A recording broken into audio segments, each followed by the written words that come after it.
Hello everyone, welcome to the Ask Barry V Show. I'm Barry Vanover and this is Miles Baker. We were off last week. Some of you were, actually we've been off for 2 weeks. Yeah. All right. Seems like a long time. Yeah, people were texting me and emailing like, where's the show? I appreciate that. That's kind of a nice warm fuzzy feeling. But I actually went on vacation, took my family. As busy as I am, I'm like the dad and son of the year. I took my 2-year-old and my 6-month-old and my 82-year-old mother to Disneyland and the other theme parks during the busiest, hottest time of the year, spring break. It's probably the bravest thing I've ever seen you do. Another thing that shows we're so busy is I'd not even relate that it was spring break. My kids are not school-age kids, and somehow I end up at spring break in Florida, which is kind of weird. So that's what happened there. But we're glad to be back. Yep, we are back. I want to start off with a couple victories from school owners. So we thought we would add this addition to our show. First off, I want to congratulate Aaron Hensley in Augusta, South Carolina. Mr. Hensley had a gross revenue of $82,000 in March this month. As we're recording this, I think this is the last day of March. Yep. So I think I got an email from him a couple days ago. Probably went over 82, right? $1,000 in his school. So killer gross revenue. You don't bring that kind of money in without tight systems, great staff, great owner focus and professionalism. So congratulations, Mr. Hensley. Also want to congratulate two people. One is Al Garza. He has martial arts schools down in, he is actually Premier Martial Arts down in Houston area, League City and Dickinson. And in their League City school, his son Cody Garza is the program director. And Cody texted me last night and said that they did 75 grand so far. They have today $75,000 in their one location. And between both locations, they should do about $120,000. That's pretty amazing money for two schools bringing in. And, you know, he contributed a lot of the growth to that from simply his 2-lesson trial program. You know, being able to control that situation, being able to provide amazing customer service during those very, very important 2 days, the first 2 visits. So servicing his people above and beyond, and they're getting the massive results from it. So congratulations to both of those owners. By the way, you guys, you know, when you guys are emailing me questions at ceo@barryvanover.com, or you're going to hashtag AskBarryV, or some of you talk to me on YouTube channel, whatever, give me your results. Give me some victories. I'd love to share them on the show to everybody, okay? All right, let's get started. Okay. All right, so first question this week came from NQ. He asked, he says, I've been researching auto-renewing agreements. I see only upsides, less paperwork, less likely to have memberships lapse and payments. Kind of a set it and forget it, unless, of course, we upgrade them. It's kind of like your cable bill or cell phone bill, as he puts it. Is there a reason a martial arts school should not do this? By the way, the management meeting is a great addition. Please keep doing it. Yeah, so thanks, Ian. Ian's asked several questions, so I love this guy. And he's talking about the management meeting that you should be able to see on our YouTube channel. And the management meeting is the meeting that goes out with the Premier Martial Arts School owners and our consulting client owners. So I've been sending that out sometimes for you guys to see kind of what we talk to. That's our communication with our consulting mentoring clients twice a month, where we go through an entire meeting of what's important this time of month, this time of year, and so forth. So if you haven't checked out the management meeting, please do so. So back to Ian's question, auto-renewing, what Ian is saying is he's putting them on maybe a term agreement when they first come in, and then when that agreement expires, the language in the agreement states that it's going to roll over to a month-to-month status, where he doesn't have to go back and renew a client or a student. And you know what? I totally get that. And I appreciate that, and I'm all about simplicity and systems. However, there's a few problems with automatic renewals, and if you're willing to deal with those problems, then it might be right for you. But let's discuss those problems. First is when a membership kicks over to month-to-month status and it's no longer a term agreement, it's going to drop off your accounts receivables. It's dropping off really the worth of your school is based on the money contractually owed to your business in the future. It's one way of looking at kind of one of the key factors in how much your business is worth. And every membership that drops to month status, it drops off really your accounts receivables. So your school, every time that happens, the school value is decreasing. The second problem with that is every time that happens, that student can quit anytime they want, contractually quit anytime. Now, most people are going to fulfill their agreement, at least financially, whether they come to the classes or not. And we hope they all come, and we try to get them to come. But once they realize that it's month to month, you're opening up a big window. So imagine over a period of time, you could have 3/4 or more of your student body on month to month memberships. And when that happens, you're running a risk. Some small thing happens and there's an uprising in your school or something, man, you could just be devastated all at one time, and a bunch of people quit. Maybe an instructor. Here's one. What about if your key instructor left? Now, maybe Ian is the key instructor, but let's say one of your instructors left and went down the school and opened up a school down the street, and doesn't have you don't have any agreements with your current members. Nothing can stop them then from just walking down the street and taking class at the other school. Whereas if they're on a term agreement, they're at least contractually obligated to keep paying you, and that'll keep your doors open until you could bounce back from that situation. And there's a bunch of other situations that can happen. Schedule change, something simple. You make a schedule change, and a bunch of people get mad, and then this mom talks to a bunch of people, and she's walking around. You know how that lady goes, that we all have 2 or 3 of those, and all of a sudden they've got 15, 20 people upset, and a bunch of people quit, and boom, your billing check drops like a rock. Your gross revenue a month drops like a rock. So that's the second problem. And then the third problem would be, what is the third problem?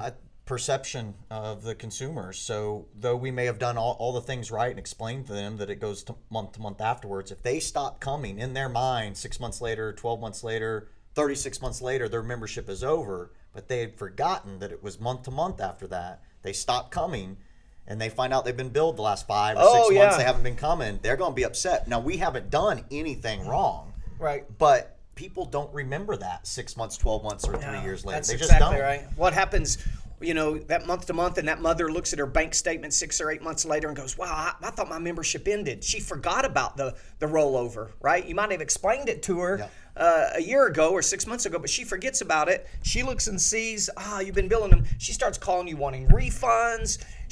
And of course, you're probably going to deny it, and then she's going to turn you in the Better Business Bureau, and now you've got a problem on your hands. Facebook reviews. You may remember that it's going month to month, but sometimes they forget. Right. So all of these are the reasons why we don't recommend keeping someone on a month to month. Now, however, this is what we do recommend. On the membership, we do like to have it filled out. Well, it will revert to a month to month at the ending date, but we use that as a safety net, just to make sure, for whatever reason, our program directors or whatever didn't renew, a bunch of people, 4 or 5 people got slipped through the cracks, our billing check didn't drop, and we keep billing them. And it gives us a little more time to try to get a hold of the students whose memberships have expired, and maybe they have quit, try to renew their interest and get them back. So if you're going to use a rollover or an auto renewal, so to speak, use it as a safety net so your billing check doesn't fluctuate so much. But still get those people on a term agreement. Renew them on that parallel agreement, or renew them on an upgrade agreement. All members need to be on a term agreement for the business and the health of your school. So, Ian, that's my best advice on that one, okay? And thanks for your question again. Great question. Our second question for this week comes from Jim H. He says, I'm losing students, and I'm not really sure why. I've been teaching my classes the same way for years and didn't seem to have this problem in the past. Any ideas? Well, Jim, maybe it's because you've been teaching the classes the same way for years. Maybe. And you know what? The law of diminishing returns states that the more you do something, the less effective it is. And because you haven't maybe added anything new to that class, you haven't researched and tried to make the classes better, you've been teaching the same way forever, probably the classes have gotten systematically worse over a period of time. So I would be looking at my classes and the edutainment and the fun factor and the excitement. Yes, curriculum is so important, and the quality of students. And yes, I believe that as long as your students are getting better, that makes them more excited and makes retention better. But look at the classes, look at your class formations, look at the way you're lining students up, look at the use of music in class. 2 of the best things that's the simplest no matter what style you teach is the addition of a Drill for Skill program. And I'm going to be covering this actually in the Instructor College in Las Vegas on July the 5th and 6th. I'll be teaching all of these things that I'm telling you about. But a good drill for skill, which a drill is a drill that is going to teach and expand on one of the 6 qualities of a champion: speed, power, focus, intensity, accuracy, or excellence. And those drills, it doesn't matter what style you teach, it's going to be disguising repetition as you're taking them through a fun, exciting drill. We use music during those drills. It's just a high point in class.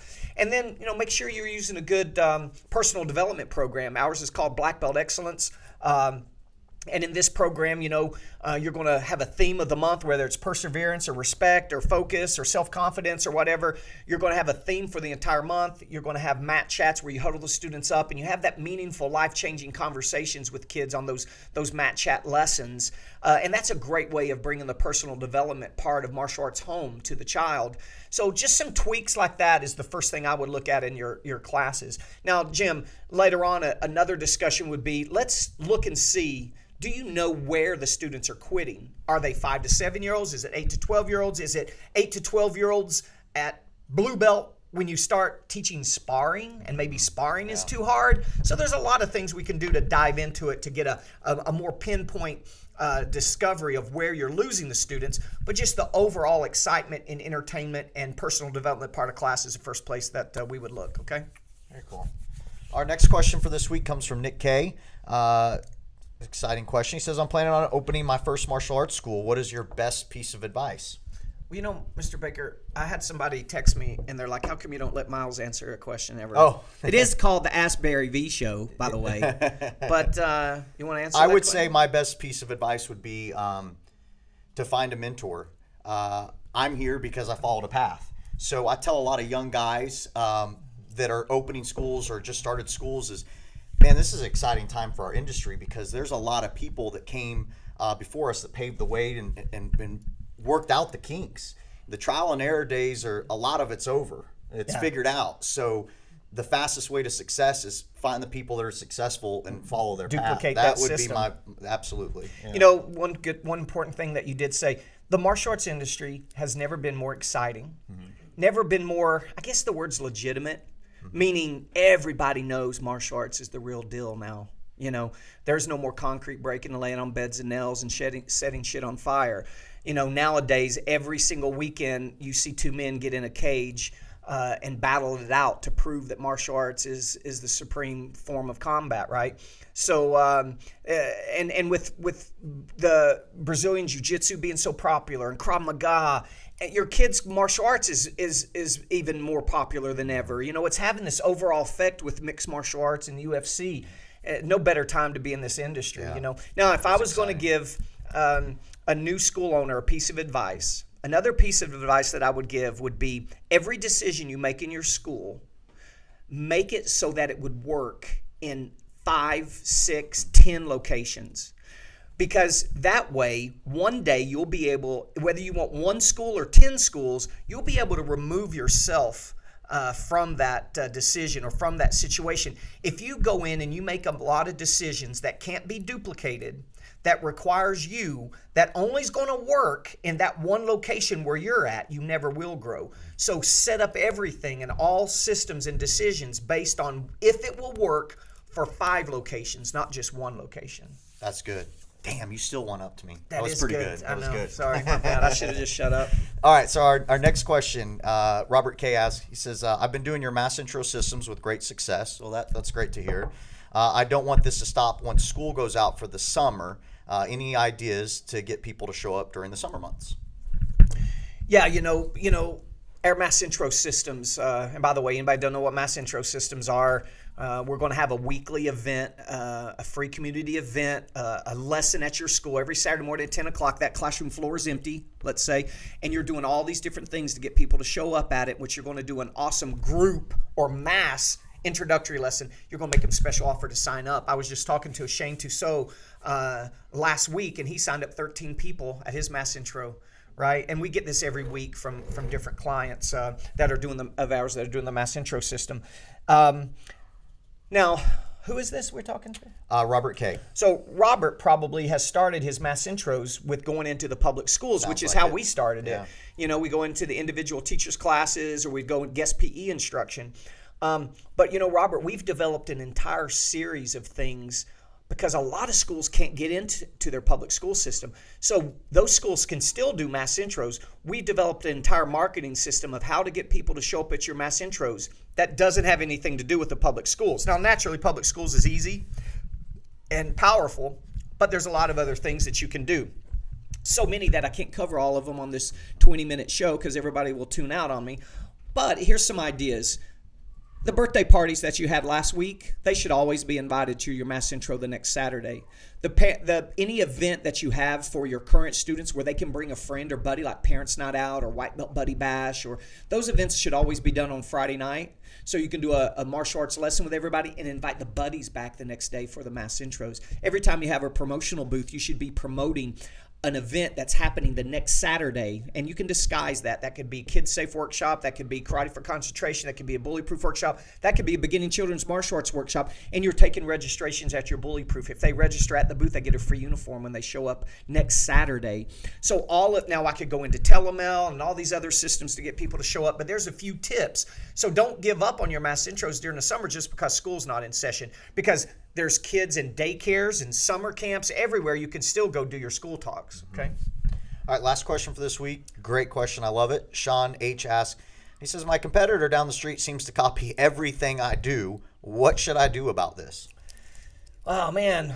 What, Shane? Mm-hmm. Shane, there's nothing you can do. I mean, what are you going to do? You're going to go down and try to fight the guy or something? You know, that could result in either you going to jail or might result in getting your own ass whipping, right? So you really don't want to go down and do that. So, but really, what can you do?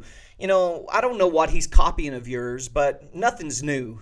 Everything has been saw somewhere and duplicated from everybody, and not just martial arts industry, everywhere. And if somebody does have a little take on something, and somebody's copying you, you know, really, so what? My suggestion for you would be just be better than that guy. Do everything that you do better than him. Provide better customer service, better quality, and it doesn't matter what he does because you're going to win at the end anyway.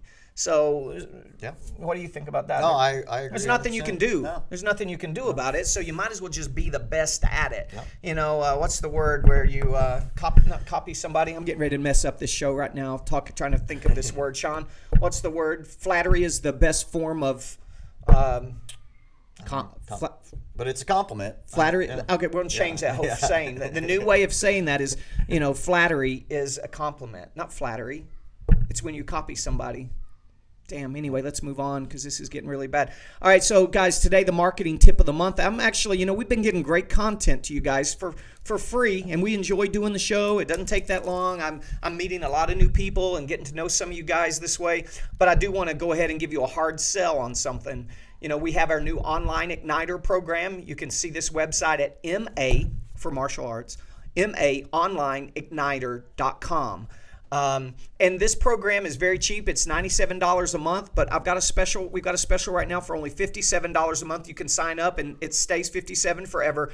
Go on there, read, and see what it does because we are providing you amazing free content for your social media and content for your email marketing systems.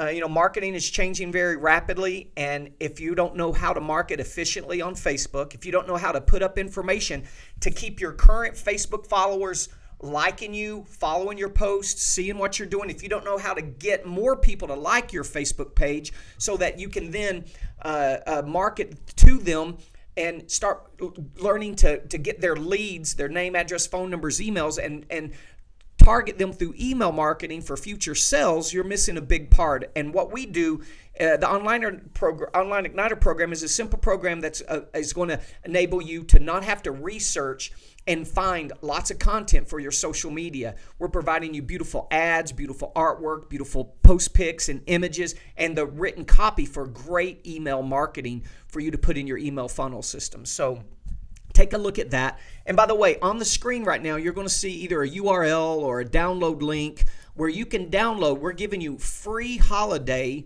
graphics package for all the holidays for an entire year for your Facebook. So it was just Easter a couple weeks ago. So we provided you a beautiful Happy Easter piece that fits perfectly in your Facebook and your Instagram. So you don't have to recreate that.